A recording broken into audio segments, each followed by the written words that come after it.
Of all the water on Earth, rivers make up only 0.0002%, which makes them incredibly important. They wind their way through landscapes, supporting all the life that relies on them, trees and shrubs, birds and fish. But they also support human communities, sustaining agriculture, providing recreation, and delivering fresh drinking water. And in the dry desert west of the United States, water is even more precious. That's why the Nature Conservancy of Nevada has taken on the task of protecting and restoring the Truckee River ecosystem. This is the story of bringing back the Truckee. For nature and for people.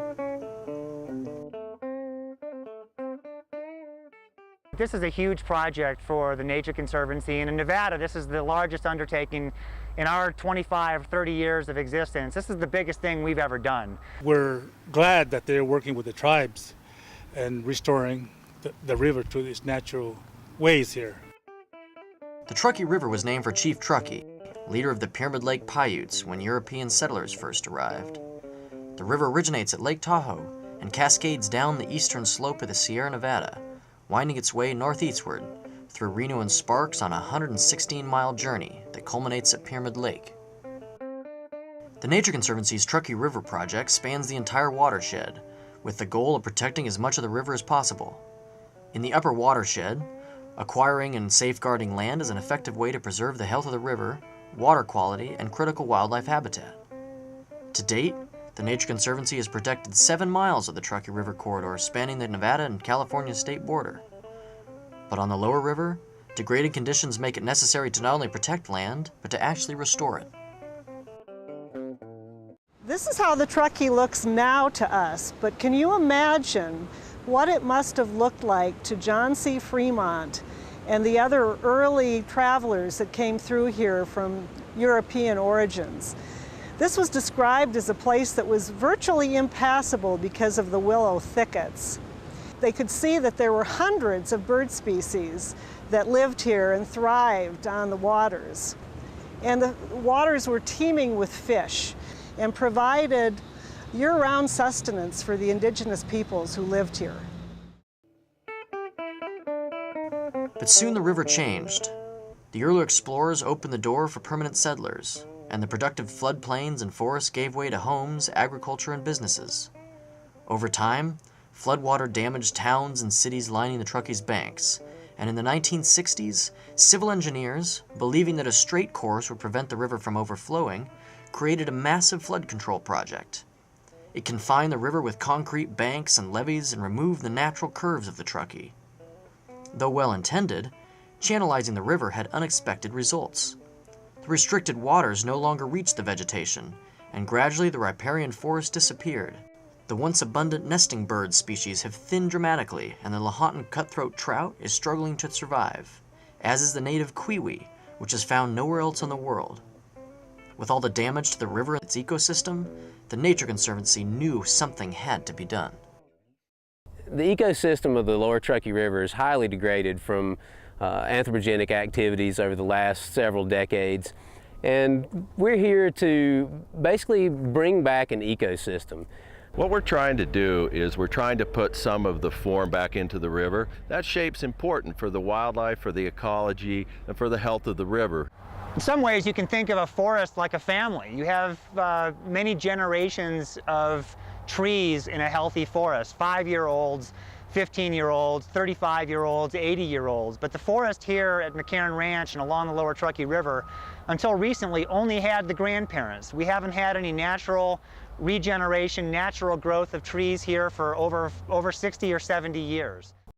Prior to the early 60s, this was a fairly heavily forested river system.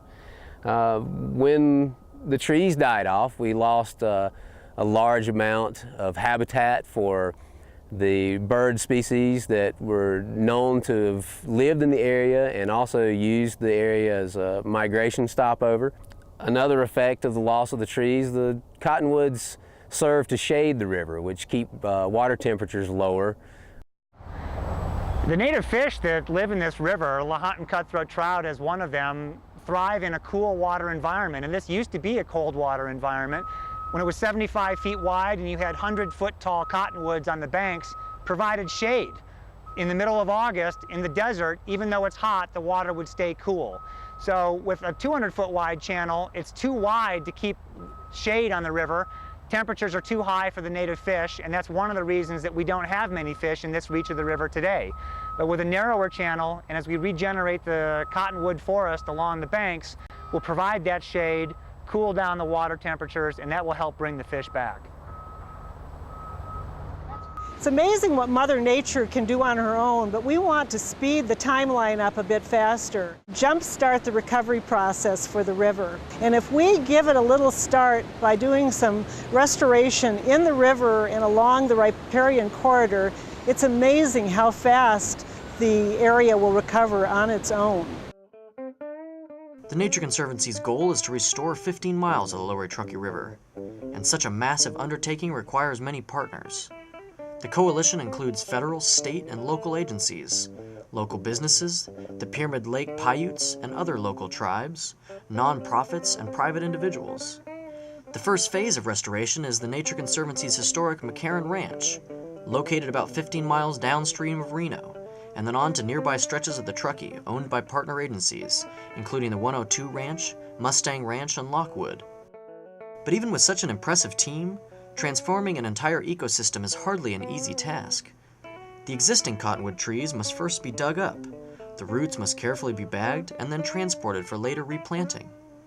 In addition, new rapids and wetlands must be created.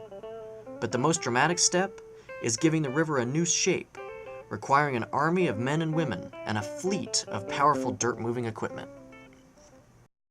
I'm a dirt jockey, or in other words, a heavy equipment operator. I've been doing it for 27 years. Usually I'm with a pipe crew doing pipe work or asphalt. Yes, this is my first river that I've ever built. It's very interesting, very rewarding. It's a lot better than digging a sewer line. Yeah, I think this is a wonderful project to be assigned to. I'm just elated with this whole entire project. It's been a lifetime experience out here. I think this project is pretty good for the river, you know, for the animals. As a tribal member, I feel this is helping the whole Truckee River situation.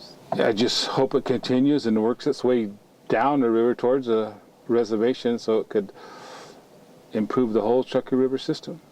I kind of hope to see like the fish get back up this way. I know they've historically been above Derby Dam. A lot of people say they never make it there, but I know for a fact that the LCT and the Kiwi have made it up this far to spawn. And I think it would be great to have that fishery back in the system again. And it's fun. Just driving this thing is fun. You want to go for a ride?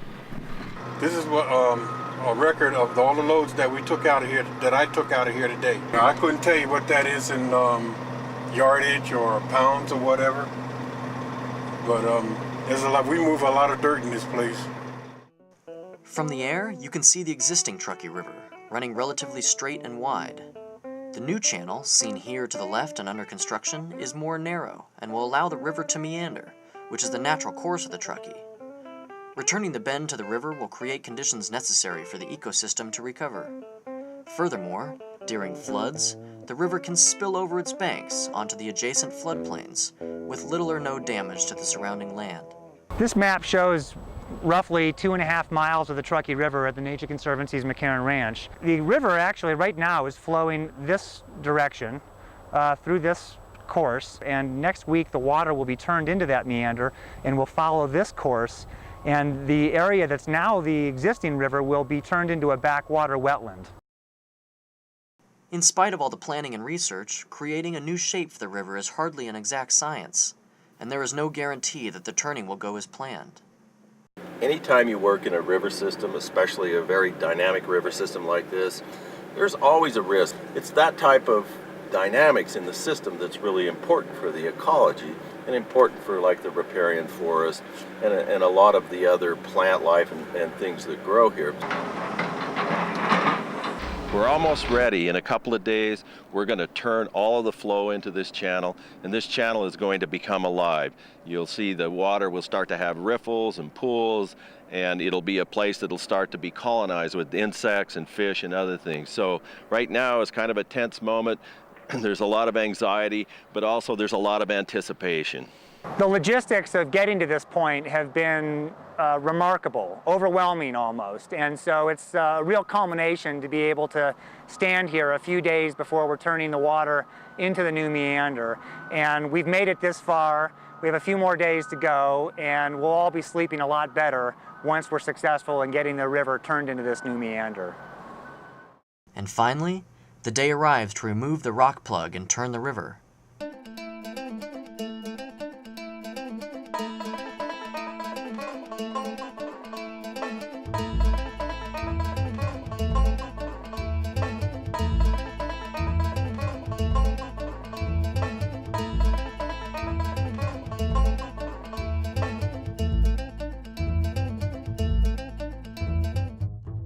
By afternoon, as the new channel fills as planned, everyone cautiously breathes a sigh of relief. Not an easy exercise, not something to be really comfortable about on the front end, but it's going without a hitch. We've been concerned that today's operation would have, of course, short-term negative impacts to the water quality in the river.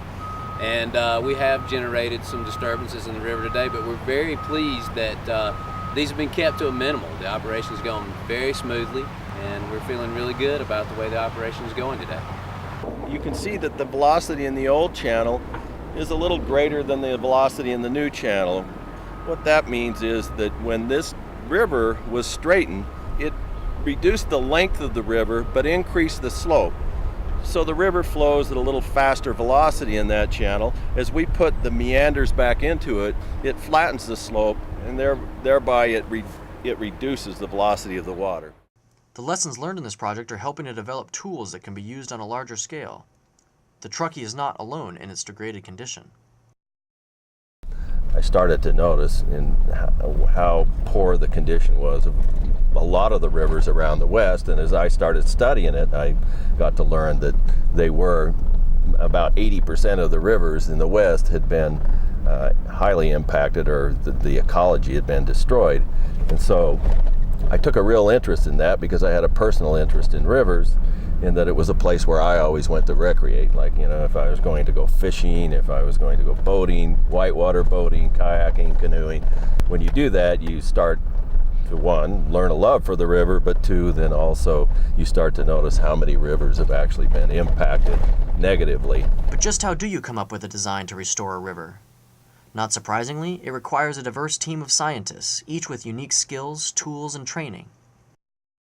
My part of this project is modeling the river itself in the existing condition, and then in the restored condition. We need to be able to calculate where the water surface will be when the floods come through, make sure that we're not adversely affecting anybody in the surrounding area. Basically what I do on a project like this is we map existing vegetation conditions, classify, we collect all the plant species, then I would come up with designs for future vegetation based on the restored river conditions, based on the restored hydrologic conditions, reconnecting the river to the floodplain. You'd need appropriate vegetation, and also wildlife needs. We look at birds and small mammals and a variety of other things when we come up with our prescriptions for revegetation, and that's what I do. I do a lot of the baseline biomonitoring. So I do a lot of survey work with some of the animals that are found on the river before restoration starts, and as restoration starts taking place, to see if there are any changes that are going to be taking place. I'd love to see bluebirds come back onto the river. As the design team continues its research and planning behind the scenes, work moves forward at McCarran Ranch. With the river flowing through its new meander, the focus is on to revegetation and building wetlands and rocky riverbeds known as riffles. Behind me upstream, you'll see a riffle that we built about 3 years ago. The way we build these is, the first is we bring in some large rock about 1 foot in diameter, and we build a base course out of that.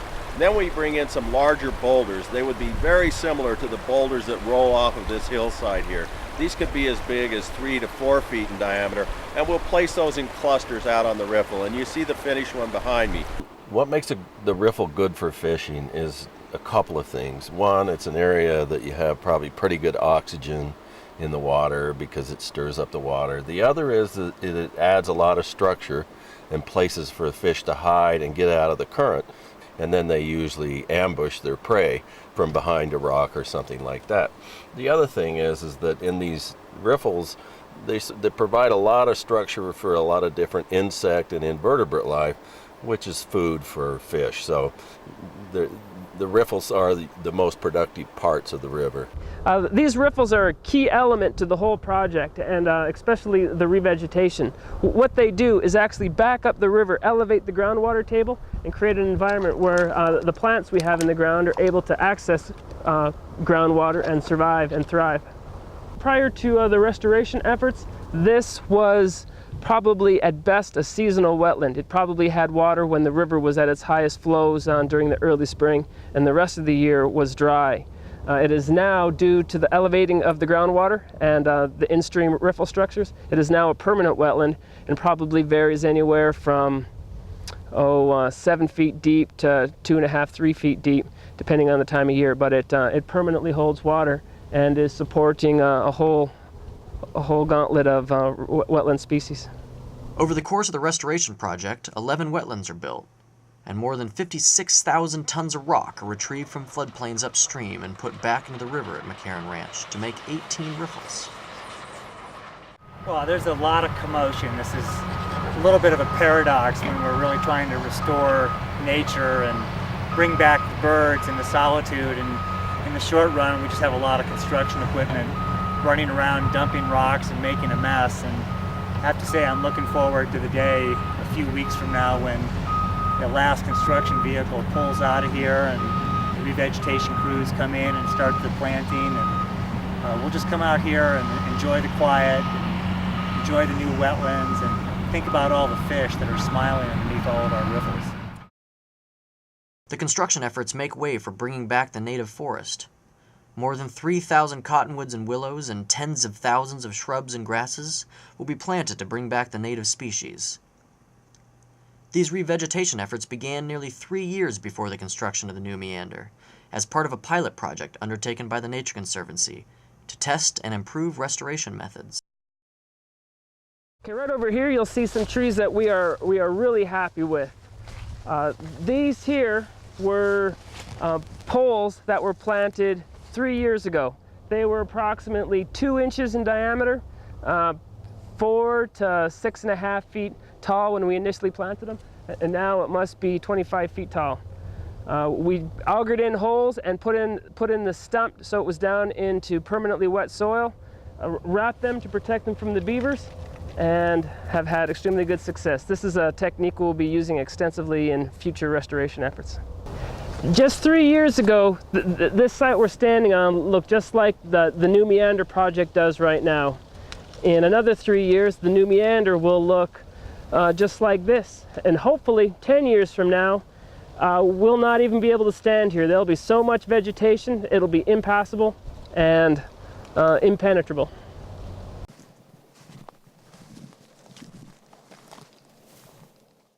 Over the course of the winter, new dens and burrows are created to entice back the native species.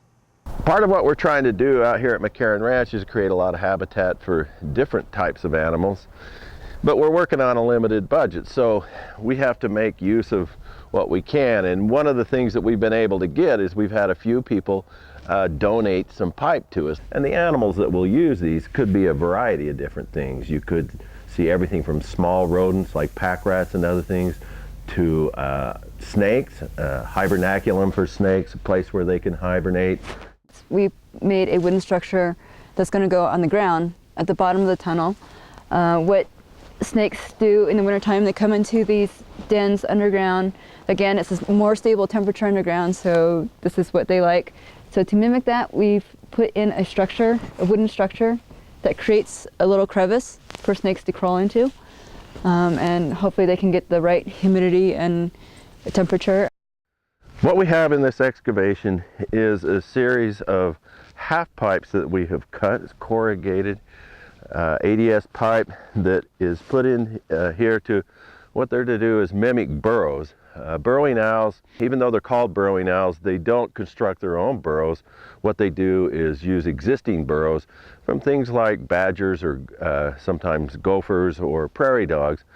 And so what we're trying to do is kind of mimic a a situation or a habitat like that. The entrance to the burrow, which is the pipe here, half pipe, is pretty much disguised. We'll finish putting some dirt over this and it'll look pretty natural.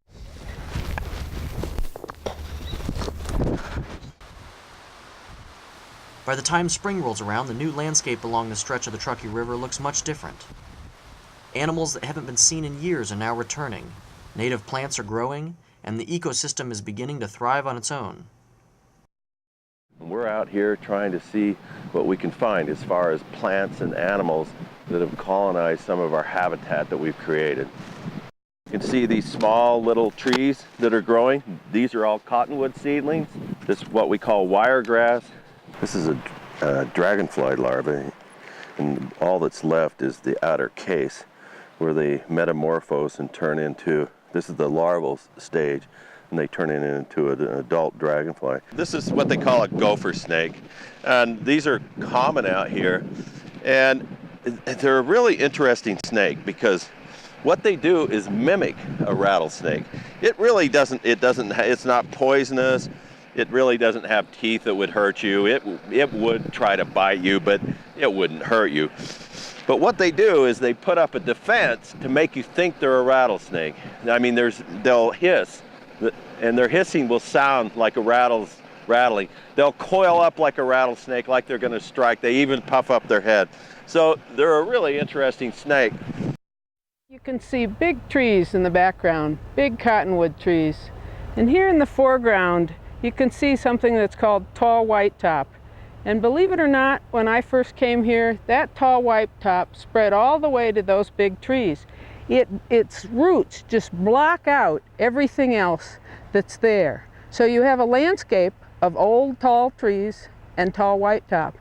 Now look back at what we have today. We have wetlands. That means we have frogs. We have wetlands and insects. That means we have birds. And we have the diversity of all kinds of species at all kinds of ages that have grown as a result of the work that the Nature Conservancy has done here. This is the first year there's been frogs, leopard frogs, back into this river system. Now they're almost extinct in the Truckee River Basin. And from the few populations that are still remaining here, we're trying to start a repatriation program using these wetlands that we've built as part of the habitat for them. The fish habitat, since they've changed the river, created the meander here, has just improved dramatically. You can see a difference in the wildlife, but the fish habitat is absolutely sensational here. From a bird's perspective, this is an incredible improvement in the habitat here, because there's a lot more had different types of habitats that they can use and different compartments within the vegetation that are really important to different species of birds. For that reason, we're seeing actually already a huge improvement in the number of species and the number of birds that we can find out here as bird watchers or as ornithologists. The improvements to the ecosystem benefit not only plants and animals, but also the people that depend on the Truckee River. In turn, the Truckee relies on these communities for the protection it needs to thrive. The Nature Conservancy sees public support as essential to the success of the river project. Public access is such an important part of the success of this river. An important first step at McCarran Ranch has been the building of the Shade Pavilion. And we expect that in the coming years, hundreds and thousands of children will be able to come out and participate in educational activities. We know that the more people learn about conservation and the river, the more likely they are to invest in ensuring that this river has a healthy future. It's a little hard for me to remember, but only about 10 months ago, the sound out here was huge construction machinery making some of the more violent sounds I've heard in my life. And standing here now on a early summer evening and hearing the shorebirds and the water moving through the river, it's just hard for me to remember what it was like. It was so different here not so long ago. It is so amazing to see the changes that have taken place with this river. The return of the meanders, spectacular. the regrowth of cottonwood and willow thickets, the return of species of birds that had not been seen in that area for years, just inspiring to us all. And it could not have been done without the help of a concerted group of individuals and partners who collaborated on this effort. With threats like climate change, this river is going to be under a great deal of stress. And it's going to take all of us working together, investing in this river to make sure that it remains as healthy and vibrant as it is today, 150 years from now. It's a new day on the Truckee River. As cottonwoods begin to fill the banks, birds return to nest, and fish once again thrive. We are reminded that the Truckee is our river and our responsibility. Rivers have long supported a rich diversity of life on Earth. With the care they deserve, they will continue to provide for all of us in the future. The Nature Conservancy, protecting nature, preserving life.